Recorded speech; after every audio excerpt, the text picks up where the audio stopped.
had been years since I'd heard from Jake. Long enough that I sometimes wondered if he'd just fallen off the face of the earth. We were close once, back when we were kids, but life happened, and we drifted apart. The last I heard, he was still living in that small town we both couldn't wait to escape from. So, when his name popped up on my phone out of the blue, I was more surprised than anything. I opened the message expecting some kind of awkward, out-of-the-blue reunion request. Instead, my blood ran cold as I read the words on the screen. I beg you, stay away from the forest. No explanation, no greeting, just that frantic plea, like he knew something terrible was about to happen. My first thought was that it was a joke, but something in the back of my mind told me otherwise. Memories I hadn't thought about in years started to surface. Half-forgotten stories whispered around campfires, rumors of people who had wandered into that forest and never come back, and Jake's strange fascination with the place. We spent countless hours there as kids, despite the warnings from our parents, and Jake always seemed to be drawn to the forest in a way that made the rest of us uneasy. There was that one summer when everything changed. Kids from our school started disappearing. Not many, just a couple, but it was enough to spook the whole town. They were last seen near the forest, but no one ever found a trace of them. The grown-ups said they must have run away, but we all knew better. It was the forest that took them. Jake was different after that. He stopped talking about the forest, stopped going near it altogether, and soon after, we all did the same. We grew up, the forest became just another part of the landscape, and the disappearances became one of those things people only talked about when they were drunk or trying to scare the new kids in town. But now, after all these years, Jake was reaching out to me, and his words were dredging up all those old fears. I read the message again, my hands trembling slightly. I didn't want to believe it, but the knot forming in my stomach told me I had to take it seriously. Why now? What did Jake know that I didn't? I wanted to call him, demand an explanation, but something stopped me. Maybe it was the look on his face the last time we talked about the forest, the way his eyes seemed to see something I couldn't. Or maybe it was the memory of the missing kids, the way their faces looked on the flyers that covered every lamppost in town. I stared at the screen, my heart pounding in my chest. I couldn't shake the feeling that whatever had compelled Jake to send that message was something I didn't want to know about. But curiosity has a way of digging its claws in deep, and I knew that despite the warning, I wasn't going to be able to leave this alone. I had to find out what had happened to Jake, and why, after all these years, he was so desperate to keep me away from that forest. Jake's message gnawed at me all night. I tried to distract myself, pushing the thoughts away with mindless TV and scrolling through my phone, but it was no use. The forest was all I could think about. Every creak in my apartment, every shadow cast by the streetlights outside, only seemed to deepen the unease settling in my chest. By the time the sun started creeping through the blinds, I had made up my mind. I had to go back. I told myself it was just to put my mind at ease, to prove that there was nothing to be afraid of, but deep down, I knew there was more to it than that. I needed answers, and the only place I could think to find them was that damned forest. The drive back to our hometown felt surreal, like I was moving through a dream. Everything looked the same, but there was something off about it all. Like the town had been frozen in time, waiting for me to return. Even the old diner on Main Street still had the same faded "Best Coffee in Town" sign hanging in the window, though I doubted anyone had set foot in there for years. I parked the car at the edge of the woods, right where the asphalt gave way to a dirt path that wound through the trees. The place was exactly how I remembered it, yet somehow different. The trees seemed taller, their branches thicker, intertwining like skeletal fingers over the path. The air was heavy with the scent of damp earth and decay, and despite the clear sky, an unnatural chill hung in the air, making me shiver. I stood there for a moment, the engine still running, considering turning back. But the pull of the forest was too strong. Curiosity, that damned curiosity, got the better of me. I cut the engine, took a deep breath, and stepped out of the car. The first thing I noticed was the silence. No birds chirping, no rustle of leaves in the wind. Just an oppressive, almost tangible quiet that seemed to swallow up every sound. I hadn't realized how much I'd relied on the background noise of life until it was gone. The silence felt wrong, like the forest was holding its breath, waiting for something to happen. As I walked deeper into the woods, the cold intensified. It wasn't the crisp, refreshing chill of a fall morning, but something deeper, something that sank into my bones and made my skin prickle with unease. I found myself glancing over my shoulder more than once, half expecting to see someone, or something, lurking in the shadows. The path I was on was familiar, but the way ahead felt increasingly unfamiliar, as though the forest itself had shifted in the years since I'd last been here. The trees were denser, their trunks gnarled and twisted, and the underbrush seemed to close in around me, making the path narrower with each step. And then there was that feeling, the one I hadn't felt since we were kids, sneaking out to play in these very woods. The feeling of being watched. It started as a prickle at the back of my neck, an instinctive sense that I wasn't alone. At first, I brushed it off as paranoia, but the sensation grew stronger with every step I took, until I could almost hear the weight of unseen eyes tracking my every move. I stopped in my tracks, straining to hear something, anything, beyond the oppressive silence. Nothing, just that suffocating quiet, and the sound of my own breath, coming quicker than it should have been. I told myself it was just the nerves, just my mind playing tricks on me, but I couldn't shake the feeling that the forest was different now. It wasn't just a place, it was something alive, something malevolent. I wanted to turn back, to heed Jake's warning and get the hell out of there, but I couldn't bring myself to do it. I had come this far, and there was no way I was leaving without at least seeing for myself what had gotten Jake so worked up. So, with every nerve in my body screaming at me to run, I kept going. Deeper into the forest, deeper into the silence, deeper into whatever it was that waited for me there. The further I ventured into the forest, the more twisted and alien it became. The familiar path from my childhood was gone, replaced by a labyrinth of trees that seemed to stretch endlessly in every direction. Each step felt heavier, as if the ground itself was trying to hold me back, pulling me deeper into the earth. It started with the whispers. At first, I thought it was just the wind, a trick of the mind, but the more I listened, the clearer they became. Faint, unintelligible murmurs that seemed to come from all around me.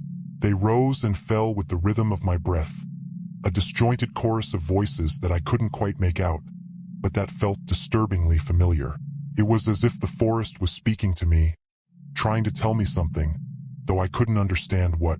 My heart pounded in my chest as I scanned the trees, looking for the source of the voices, but there was nothing there. Nothing but the trees, their branches swaying gently as if in response to the whispers. The silence I had felt earlier was gone, replaced by this eerie, persistent murmur that seemed to grow louder the deeper I went. Then came the shadows. They moved in the corner of my eye, just at the edge of my vision. Dark shapes that seemed to flit between the trees, too quick to focus on. Every time I turned my head, they would vanish, melting into the undergrowth or disappearing behind a trunk. But I knew they were there. I could feel them watching me, following me, just out of sight. I quickened my pace, but the shadows moved with me, matching my every step. The path had long since disappeared, replaced by a tangled mess of roots and rocks that made every step treacherous. The trees seemed to close in around me, their branches interlocking overhead, blocking out the light. The forest was getting darker, the air thicker, and the cold more biting. A sharp crack echoed through the silence, and I froze, my breath catching in my throat. Something moved in the shadows ahead, a quick, jerking motion that was gone as soon as it appeared. I took a step back, then another, the whispers growing louder, more insistent. Panic started to creep in, my thoughts racing as I realized I had no idea where I was or how to get back. I turned around, but the path behind me was gone, swallowed by the forest. The trees seemed to have shifted, closing in tighter, their twisted branches forming an impenetrable wall. I was trapped. My pulse thundered in my ears as I tried to steady my breathing, but the forest seemed to pulse with it, as if the whole place was alive, watching, waiting. The shadows inched closer, the whispers now a maddening chorus, 1,000 voices overlapping, filling my head with their frantic, desperate tones. I started to run, not caring where I was going, just trying to get away. But the forest had other plans. The ground seemed to shift beneath my feet, the trees bending and warping, twisting into grotesque shapes that loomed over me, their branches reaching out like claws. The path ahead would stretch out, impossibly long, only to suddenly twist and turn, leading me in circles. I was lost, completely and utterly lost, with no way out. Panic clawed at my throat as I stumbled through the trees, my legs heavy with exhaustion. The whispers were louder now, almost deafening, and the shadows no longer hid. They moved with me, around me, close enough that I could feel the cold brush of air as they passed. And every now and then, I would catch a glimpse of something. A pale face, wide eyes, twisted smiles, lurking just beyond the edge of the light. A scream built in my chest, but I swallowed it down, forcing myself to keep moving. Couldn't stop. If I stopped, I knew I wouldn't make it out. But the forest was relentless, and my panic was quickly giving way to despair. The realization hit me like a punch to the gut. I was trapped, and no amount of running was going to change that. The forest had me now, and it wasn't going to let me go. My lungs burned with every breath, and my legs felt like they were made of lead. I had no idea how long I'd been running, but it felt like hours of being chased by shadows, tormented by whispers, and led deeper into this nightmare of a forest. My mind was a blur of fear and exhaustion, but I kept moving, desperate to find some way out, some escape from whatever was hunting me. Just when I thought I couldn't go any further, I stumbled into a clearing. The trees parted abruptly, like a curtain being drawn back, revealing a space that felt wrong, out of place. The ground was bare, the grass withered and dead, and in the center of the clearing stood a circle of stones, their surfaces covered in strange, weathered symbols. I collapsed to my knees, gasping for air, the oppressive weight of the forest momentarily lifting. But the relief was short-lived. As I looked around, the details of the clearing began to sink in, and a new kind of terror took hold. Scattered around the stones were remnants of something. Bones, broken and charred, arranged in grotesque patterns. Tattered scraps of cloth hung from the branches overhead, fluttering in the breeze like silent, forgotten prayers. And then there was the smell. An acrid, nauseating stench of decay and something else, something that made my stomach churn. In the middle of it all, half buried in the dirt, was a journal. Its cover was stained and weathered, the pages yellowed with age. But I recognized it instantly. It was Jake's. With trembling hands, I picked it up, brushing off the dirt and leaves. The binding was nearly falling apart, but I could still make out Jake's handwriting, scrawled in a frantic, uneven script. I flipped through the pages, my heart pounding in my chest, as I tried to make sense of what I was seeing. The entries started out normal enough, dated months, maybe even years ago. Jake had been obsessed with the forest, that much was clear. He wrote about his theories, his research into the local legends, the disappearances, and the strange occurrences that seemed to plague the area. But as I read on, the tone of his writing changed. The words became more erratic, the sentences disjointed, as if he was struggling to keep his thoughts together. He wrote about a dark presence in the forest, something ancient and malevolent that had been there long before the town was ever built. A being that fed on fear, that drew strength from the terror of those who wandered into its domain. Jake described it as a shadow, a living darkness that could twist the minds of those who encountered it, trapping them in a maze of their own worst fears. My hands shook as I turned the pages, each word driving the fear deeper into my heart. Jake's obsession had led him to the clearing I now found myself in.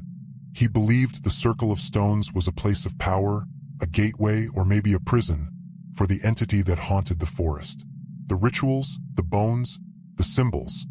Jake had tried to seal the entity away, to end its reign of terror, but something had gone horribly wrong. The last few entries were barely legible, the ink smudged as if he had written them in a panic. Jake's final words were a desperate plea, not unlike the message he had sent me. "It's too strong. I thought I could stop it, but I was wrong. If you find this, if you're reading this, please, for the love of God, leave this place. Don't let it take you too. My breath caught in my throat as I realized what had happened. Jake hadn't just disappeared. He had been consumed by the forest, by the entity he had tried so hard to defeat. And now it had me too. A rustling sound broke the stillness, and I looked up, my heart hammering in my chest. The shadows that had been lurking at the edge of the clearing were moving closer, converging on me, their dark shapes flickering and shifting in the dim light. The whispers rose again, louder this time, more insistent, as if they were coming from the very stones themselves. I dropped the journal, scrambling to my feet, but it was too late. The forest was closing in around me, the air thick with the scent of decay and fear. The shadows circled, their forms taking on vague, twisted shapes, faces, limbs, eyes, all watching, waiting. I realized then, with a sickening clarity, that there was no way out. The forest had trapped me, just as it had trapped Jake, and the entity, the darkness that fed on fear, was ready to claim another victim. My heart pounded in my chest, a frantic rhythm that matched the rising tide of terror swelling inside me. The shadows were closing in, their forms shifting and writhing, merging with the trees until it was impossible to tell where one ended and the other began. The whispers grew louder, more insistent, a cacophony of voices that clawed at the edges of my sanity. I had to get out, had to escape before the darkness consumed me, just as it had taken Jake. But every direction I turned, the forest seemed to twist and warp, the path ahead spiraling into a nightmare that defied logic. The trees stretched impossibly high, their branches knitting together into a dense canopy that blotted out the sky, plunging the world into an unnatural twilight. I ran, pushing through the undergrowth, the brambles tearing at my clothes and skin, but the forest fought back with every step. The ground shifted beneath my feet, turning soft and spongy, sucking at my shoes as if trying to pull me under. The shadows moved faster, slithering along the ground like liquid, rising up in front of me, blocking my path. The air was thick with the stench of decay, choking me, making my head swim. My vision blurred, the world tilting and spinning around me.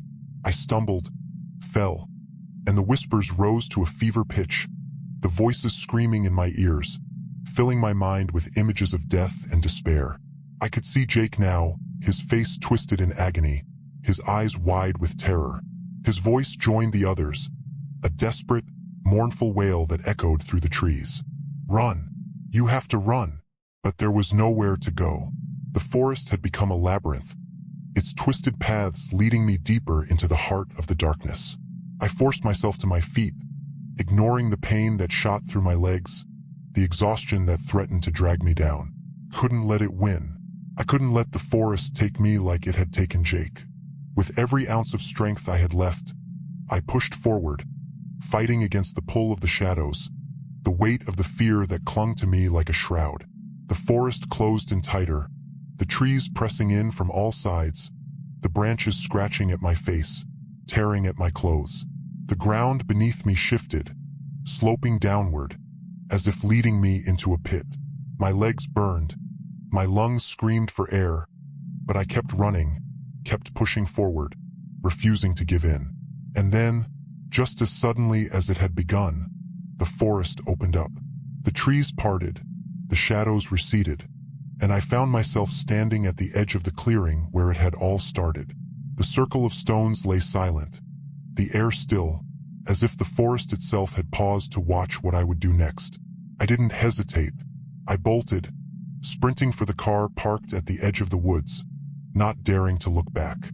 The forest roared behind me, the whispers rising into a deafening crescendo, but I didn't stop, couldn't stop. My only thought was to get away, to escape the nightmare that had nearly swallowed me whole.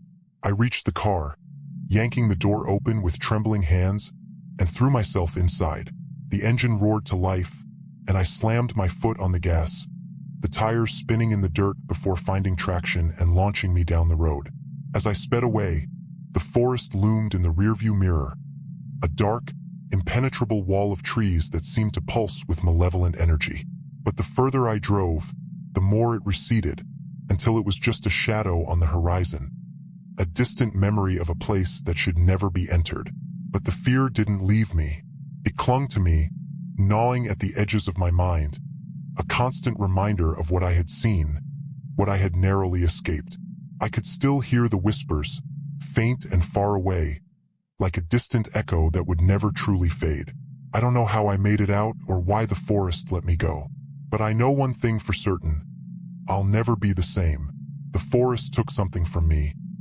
My peace of mind, my sense of safety, and left behind a gnawing dread that I can't shake. Jake's journal now sits on my desk, a grim reminder of what I faced and what I narrowly escaped. I haven't opened it since I left the forest, but I can't bring myself to throw it away either. It's a warning, a testament to the horror that lies hidden in those woods. So if you're reading this, if you ever find yourself drawn to that place, I beg you, stay away from the forest. Because next time you might not be so lucky.